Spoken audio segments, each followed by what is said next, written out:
السلام علیکم۔ امید کرتی ہوں میرے سب ویور خیریت سے ہوں گے۔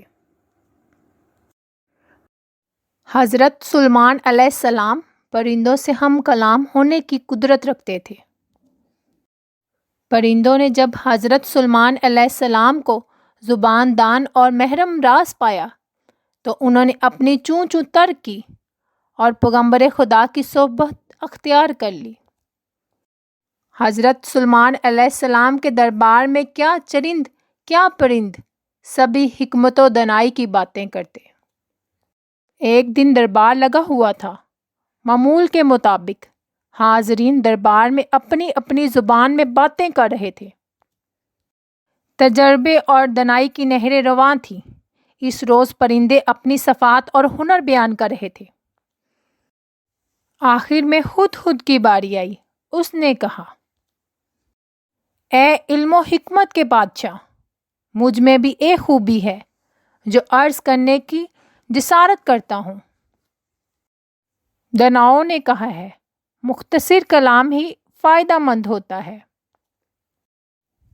میں اڑتے ہوئے بلندی سے زیر زمین پانی کا اندازہ لگا لیتا ہوں کہ کتنی گہرائی میں ہے۔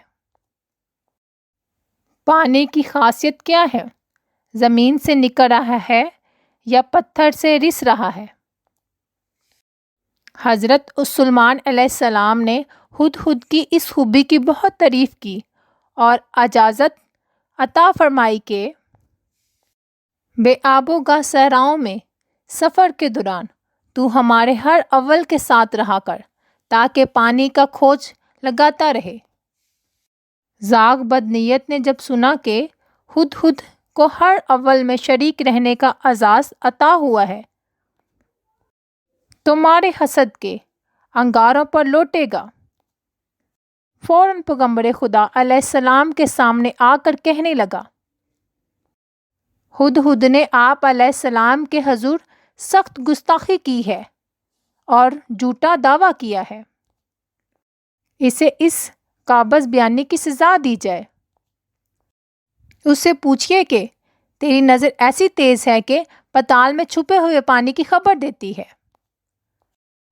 تو پھر تجھے زمین پر بچھا ہوا جال کیوں نظر نہیں آتا جو شکاری تجھے پھنسانے کے لیے لگاتا ہے؟ ایسا ہنر رکھتا ہے تو جال میں گرفتار کیوں ہو جاتا ہے؟ آسمان کی بلندیوں سے وہ جال کیوں نہیں دیکھ لیتا؟ زاغ بد نیت کوے کی بات سن کر حضرت سلیمان علیہ السلام نے ہدہد سے دریافت کیا، دعوے کی صداقت کا ثبوت پیش کر۔ ہدہد نے بے خوف ہو کر عرض کیا، اے بادشاہ سلامت، اگر میرا دعویٰ صحیح نہ ہو تو یہ گردن حاضر ہے۔